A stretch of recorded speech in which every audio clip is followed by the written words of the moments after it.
The wedding planning boutique occupied a pristine storefront in downtown Manhattan, all white marble and gold accents. Crystal chandeliers reflected off mirrors strategically placed to make the space feel endless. Fresh peonies, $300 per arrangement, adorned every surface. This was where Manhattan's elite came to plan weddings that cost more than most people's homes. Victoria Ashford adjusted the Tiffany bracelet on her wrist and reviewed her afternoon appointments. As owner of Ashford Events, she'd built a reputation planning weddings for celebrities, politicians, and old-money families.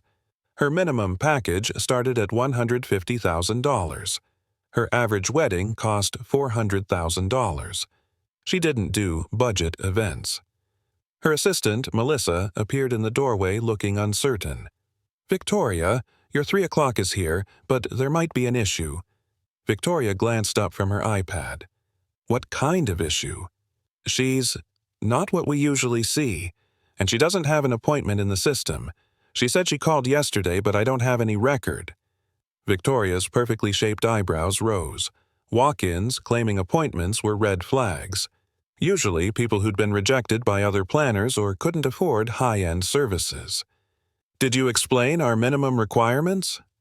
"I mentioned that consultation fees start at $500, and she said that was fine. But Victoria, she's wearing jeans and a t-shirt. She looks like she wandered in off the street." Victoria sighed. She could turn the woman away, but a $500 consultation fee for 30 minutes of her time wasn't terrible, even if nothing came of it. "Send her in, but stay close in case I need to cut it short." The young woman who entered looked to be in her mid-20s. She wore well-fitted jeans, a simple white t-shirt, and canvas sneakers. Her hair was pulled back in a messy bun. She carried a tote bag that looked like it came from a farmer's market. No designer labels, no obvious jewelry, no indicators of wealth. Everything about her screamed, "Can't afford Ashford Events." "Hello," the woman said with a genuine smile. "I'm Emily." Emily Morrison. "Thank you for seeing me." Victoria offered her practiced professional smile, warm enough to seem welcoming, distant enough to maintain boundaries. "Of course. Please have a seat.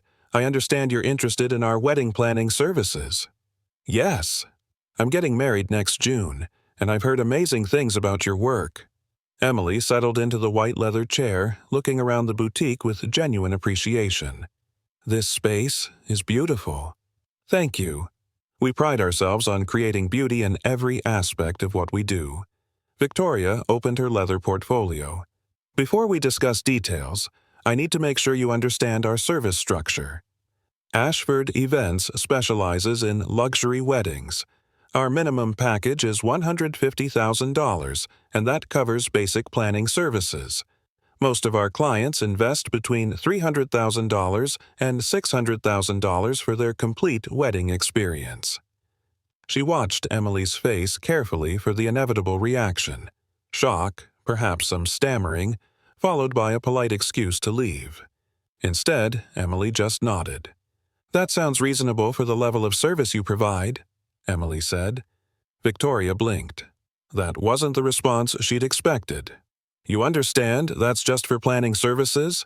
That doesn't include the venue, catering, florals, photography, or any of the actual wedding elements?" "Right, that's just your fee for coordinating everything. I understand. And you're comfortable with that investment level? Well, that depends on whether I think you're the right planner for us. That's why I'm here, to see if we're a good fit." The confidence was unexpected. Victoria reassessed slightly. Maybe the casual appearance was intentional, some kind of Silicon Valley tech money situation where billionaires wore hoodies, though Emily didn't have that vibe either. "Tell me about your vision for the wedding," Victoria said, pulling out her intake form. "I want something elegant but not stuffy, beautiful but not overdone. I'm thinking maybe 200 guests, outdoor ceremony if possible, reception with really good food and great music. I want people to have fun, not just Instagram, the decorations." Victoria made notes, her internal assessment dropping with each word. Outdoor ceremony usually meant budget constraints. Indoor venues were more expensive but more reliable. Really good food instead of Michelin-starred chef suggested limited culinary sophistication. And the comment about Instagram suggested this girl was more concerned with her friends' opinions than creating a truly elevated event. "What's your total budget for the wedding?" Victoria asked. "Including everything: venue, catering, photography, all elements?" "I haven't really set a firm number yet. I wanted to understand what's possible first. That was code for, I don't have much money, but I'm hoping you'll work with me anyway." Victoria had heard it 100 times. "Emily, I'm going to be direct because I respect your time and mine. Based on what you're describing and the fact that you don't have a set budget, I'm not sure Ashford Events is the right fit. We specialize in very high-end weddings with clients who have significant resources. I think you might be happier with a planner who works in a more moderate price range." "You're saying I can't afford you?" "I'm saying that our services are designed for a specific clientele, and I want to make sure you're not overspending on planning fees when that money could go toward your actual wedding." Emily's expression shifted slightly. Not hurt exactly, but something calculating entered her eyes. "What if I told you money isn't an object? That I want the best planner regardless of cost?" Victoria had heard this before too. Young brides who watched too much reality TV and thought they could have their dream wedding on a modest budget if they just claimed money wasn't an issue. "Then I'd need to see proof of available funds before we proceed." I don't mean to be indelicate, but we've had situations where clients committed to our services without fully understanding the financial requirements. It ended badly for everyone involved. "You want to see my bank account before you'll plan my wedding?" I want to ensure we're not wasting each other's time. Ashford Events has a reputation to maintain. We work with clients who can afford our level of service without financial stress. Emily reached into her tote bag and pulled out her phone. "Would a trust fund statement work?" Victoria barely suppressed an eye roll. Every bride thought they had a trust fund. Usually it was $10,000 from a grandmother that they were convinced made them wealthy. "Sure, if you'd like to share that." Emily pulled up a document and turned her phone toward Victoria. "This is my trust fund balance as of this morning." Victoria glanced at the screen, ready to politely explain why $10,000 wasn't sufficient for an Ashford Events wedding. Then her eyes focused on the numbers. The statement was from Goldman Sachs Private Wealth Management. The account holder was Emily Catherine Morrison. The current balance was $47,326,841.29. Victoria stared. That couldn't be real. People with $47 million in trust funds didn't walk into wedding planning boutiques wearing farmers market tote bags. "This is..." Victoria's professional composure cracked. "Is this real?" "You can call Goldman if you'd like to verify." "I can provide the contact information for my wealth manager." Victoria scrolled through the document. It was detailed, official, legitimate looking. If it was fake, it was the most elaborate forgery she'd ever seen. "I don't understand. If you have this kind of money, why are you dressed like..." "Like I can't afford you," Emily finished. "That's interesting. What should I have worn? A ball gown? Designer labels? My father's Rolex?" Victoria felt the ground shifting. "I didn't mean..." "You absolutely meant it. You took one look at me and decided I was wasting your time. You didn't ask about my family, my background, my actual budget. You saw jeans and a t-shirt and made a determination. I was trying to be helpful, to save you from overspending." "On what?" "I could pay for your most expensive wedding package with what my trust fund earns in interest in a week. But you didn't know that because you didn't ask. You just assumed." Victoria's mind raced. She'd just massively insulted a potential client who could afford anything. A client whose wedding could be a showcase piece, the kind that got featured in Vogue and Martha Stewart weddings. "Emily, I apologize. I made assumptions I shouldn't have. Can we start over?" "Why?" "So you can be nice to me now that you know I'm rich. How does that fix the fundamental problem?" "What fundamental problem?" "That you judge people by their appearance instead of actually listening to them. I told you I wanted an elegant wedding. I said I wanted the best planner. I agreed to your consultation fee without hesitation, but none of that mattered because I wasn't wearing the right costume. Victoria felt panic rising. This was going very wrong very quickly. I made a mistake. But surely you can understand. In this business, presentation matters. People who can afford luxury services typically present themselves in a certain way. Do they? Or do you just think they should? Emily scrolled through her phone again, pulling up an Instagram profile with 2.3 million followers. This is me, Emily Morrison. My family founded Morrison Technologies. My grandfather invented the semiconductor process that's used in basically every computer. My father sold the company for $3.2 billion. I grew up in a 20,000-square-foot house in Greenwich, went to private schools, have a trust fund that could buy this entire block. She looked up at Victoria. But I also believe that wealth doesn't mean you have to advertise it. I dress comfortably. I shop at farmers markets because I like supporting local businesses. I carry a tote bag instead of a Birkin because it's more practical.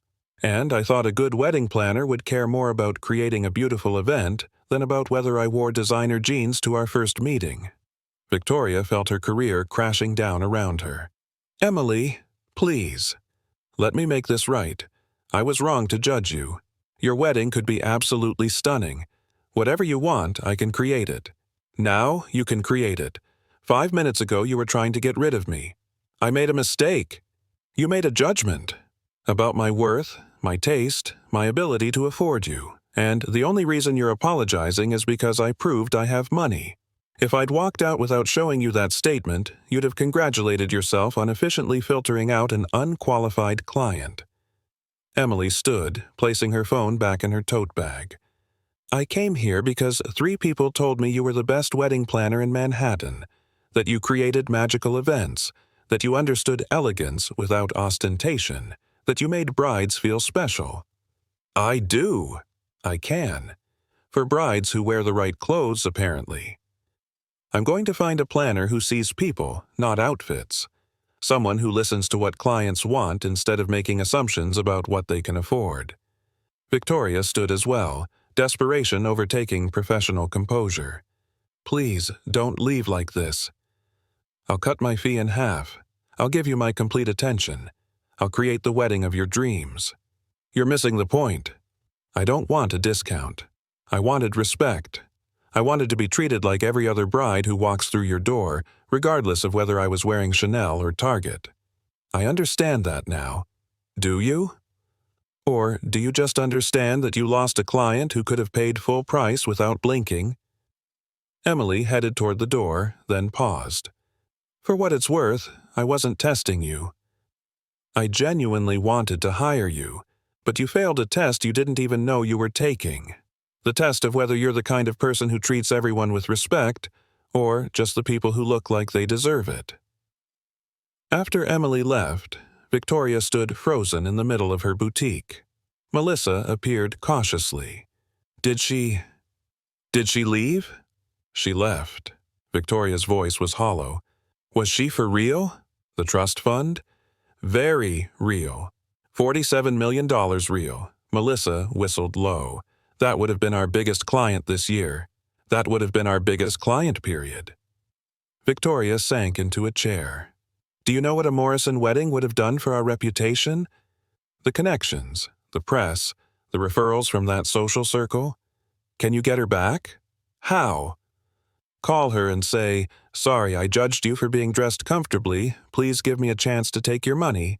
She's right. I only want to make it right because I know she's wealthy. If she'd been an actual middle-class bride, I'd have been relieved she left. The realization was crushing.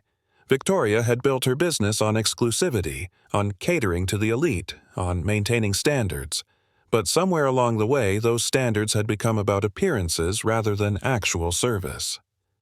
That evening, Victoria searched Emily Morrison online. What she found made everything worse. Emily wasn't just wealthy. She was a philanthropist who'd donated millions to women's causes. She sat on the boards of 3 major charities. She was engaged to another tech heir whose combined family wealth was estimated at over $5 billion. Their wedding would be the social event of the season, and Victoria had thrown her out for wearing jeans. The next morning, Victoria drafted an apology email.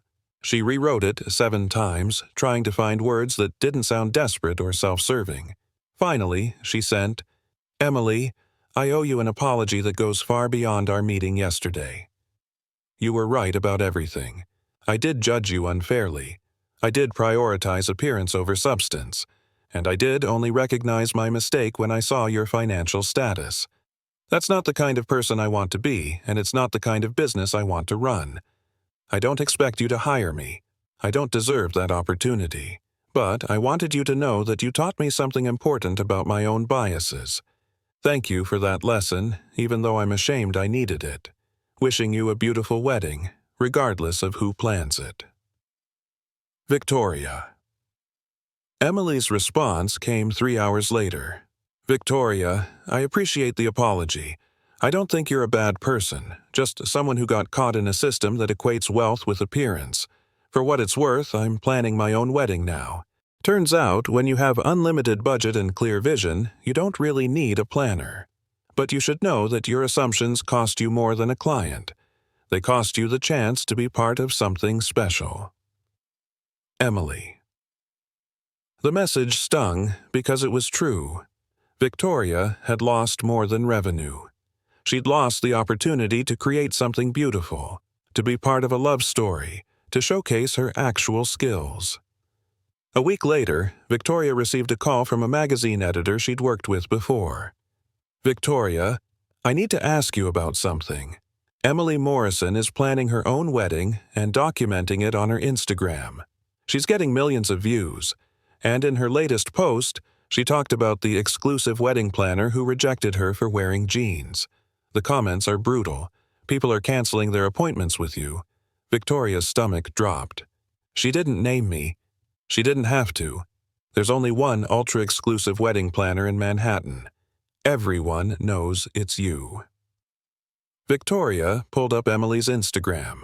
The post was there, professional photos of Emily at various wedding venues, looking radiant and elegant, and still wearing casual clothes. The caption read, "Planning update. Decided to skip the luxury planner who thought jeans meant I couldn't afford her." Turns out, you don't need someone to validate your wealth to create a beautiful wedding. You just need vision, taste, and the confidence to be yourself. Wedding planning. Be yourself. Real luxury is comfort. The comments were devastating. "I had an appointment with Ashford Events next week. Just canceled. If they judge people like this, I don't want their services. This is why elite wedding planners are the worst. They care more about your outfit than your actual needs." Good for you! Plan your own wedding and save the money for something meaningful. Within 2 weeks, Victoria had lost 8 clients. Her calendar, usually booked solid 6 months in advance, had open slots. Her phone stopped ringing with new inquiries. Her reputation, built over 15 years, was crumbling. But the worst part wasn't the business impact. It was reading Emily's wedding updates and seeing what Victoria could have been part of. Emily was creating something genuinely beautiful, elegant, personal, meaningful. The kind of wedding that would have been a career highlight. And Victoria had rejected it because of jeans. 3 months later, Victoria was featured in a wedding industry podcast. The host asked about the Emily Morrison situation directly. "You faced criticism for allegedly turning away a client based on her appearance. What's your response?" Victoria had prepared for this question. She'd crafted various deflections, explanations, ways to minimize the situation. But sitting in the recording studio, she chose honesty. "It's true. I did turn Emily Morrison away, and it was because she didn't look like my typical client. I judged her unfairly, made assumptions about her budget and taste based purely on her clothing, and I was completely wrong. Has this changed your business practices?" It's changed everything. I've had to confront my own biases about what wealth looks like, what sophistication means, what makes someone a good client. I built my business on exclusivity, but I confused exclusivity with discrimination. I thought I was maintaining standards when I was actually just enforcing stereotypes. What would you say to Emily Morrison if she were listening? Victoria took a deep breath. That she deserves an apology I can never adequately give. That she was right about everything. And that her wedding, which she's planning beautifully on her own, will be better than anything I could have created, because it will be authentically her, without someone trying to impose their preconceptions about what a wealthy bride should want. The interview went viral in wedding planning circles. Some professionals praised Victoria's honesty. Others called it too little too late. But it started a conversation about bias in luxury services, about how industries built on exclusivity often excluded people for arbitrary reasons. 6 months after their meeting, Emily Morrison's wedding took place at her family's estate in the Hamptons. The photos that flooded social media showed exactly what she'd described in Victoria's office. Elegant, but not stuffy. Beautiful, but not overdone. Personal and warm and joyful. Emily wore a custom dress that combined haute couture with comfort. Her bridesmaids wore different styles in the same color palette, whatever made them feel beautiful. The ceremony was outdoors under ancient oak trees. The reception featured food from local restaurants Emily loved. The whole event was simultaneously incredibly expensive and remarkably unpretentious. It was featured in Vogue, Martha Stewart Weddings, and Town & Country. Not because it was the most expensive or most extravagant, but because it was genuinely beautiful and represented a shift toward authentic celebration over performative luxury. Every article mentioned that Emily had planned it herself after being rejected by a top planner who judged her by her genes. Victoria read every article, looked at every photo, and understood exactly what she'd lost. A year after the incident, Victoria received an unexpected email from Emily. "Victoria, I hope this doesn't come across as vindictive, but I wanted you to know something. Since my wedding, I've had dozens of brides reach out saying they were inspired to plan their own weddings or to find planners who valued substance over appearance. Several have specifically mentioned your interview where you admitted your mistake. One woman told me that hearing you acknowledge your bias helped her stand up to a vendor who was treating her poorly. So, in a weird way, your mistake and your honesty about it created something positive. I don't know if that helps, but I thought you should know. Emily." Victoria read the email 3 times, emotions swirling. Emily didn't have to send that. Didn't have to offer any kind of grace. But she had. Victoria responded, "Emily, that does help, though I'm not sure I deserve the kindness. What happened with you forced me to see something I'd been avoiding, that I'd built a business that excluded people for superficial reasons. I've changed my entire approach. I no longer have minimum budgets or appearance requirements. I evaluate clients based on whether I can help them create the wedding they want, not whether they meet some arbitrary standard of wealth presentation. It's made me a better planner and a better person. Thank you for being the teacher I didn't want but desperately needed, and congratulations on your beautiful wedding. It was exactly what you described. Elegant, personal, joyful. Everything a wedding should be." Victoria. 2 years after the incident, Victoria's business had stabilized. She'd lost the ultra-wealthy clients who expected exclusivity for its own sake, but gained brides who valued authentic service. Her weddings were smaller in scale but more meaningful in execution. She made less money but felt better about the work, and she never again judged a client by their appearance. When a young woman walked into her boutique wearing ripped jeans and a band t-shirt, Victoria greeted her with genuine warmth. "Welcome. Tell me about your wedding vision." The woman seemed surprised by the reception. "You don't want to know my budget first? I want to know what you're dreaming of. The budget is just logistics. The vision is what matters." That approach didn't always lead to bookings. Some brides genuinely couldn't afford her services. But Victoria learned to have honest, respectful conversations about budget without making assumptions or judgments. And occasionally, a casually dressed bride turned out to have unlimited resources. When that happened, Victoria no longer felt the shock of being wrong. She felt grateful for the reminder that wealth doesn't wear a uniform. 5 years after turning away Emily Morrison, Victoria was asked to speak at a wedding industry conference about inclusive luxury services. "The biggest mistake I made in my career," she told the audience, "was confusing luxury with exclusion. I thought I was maintaining standards by filtering out people who didn't look wealthy. But real luxury isn't about excluding people, it's about exceptional service regardless of who the client is." She showed a slide of Emily Morrison's wedding photos. "This bride came to me wearing jeans and carrying a tote bag. I turned her away. She went on to plan a wedding that was featured in every major publication. I lost that opportunity because I judged her appearance instead of listening to her vision. But, more importantly, I lost the chance to be part of something beautiful because I prioritized my preconceptions over her actual needs. That's not just bad business. It's bad service, bad character, and bad for an industry that should be about celebrating love, not enforcing stereotypes about what wealth looks like." After the conference, a young wedding planner approached Victoria. "That story about Emily Morrison, I've heard it in school, in workshops, in every professional development course. It's like the cautionary tale of our industry. Does it bother you being famous for making that mistake?" Victoria considered the question. "It bothered me at first. But now I think if my mistake helps other planners avoid making the same one, if it encourages couples to expect better treatment, if it changes how even one person thinks about judgment and bias, then maybe something good came from something terrible.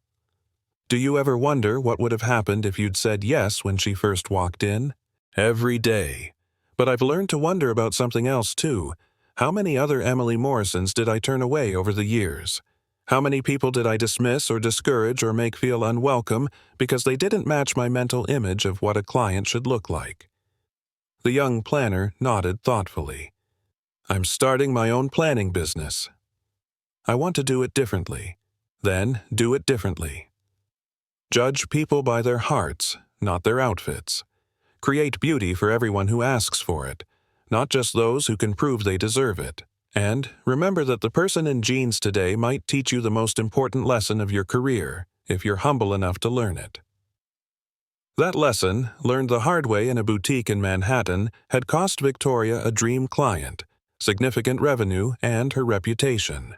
But it had given her something more valuable: the understanding that real luxury wasn't about exclusion, real service wasn't about judgment, and real success wasn't about who you turned away. It was about how you treated everyone who walked through your door.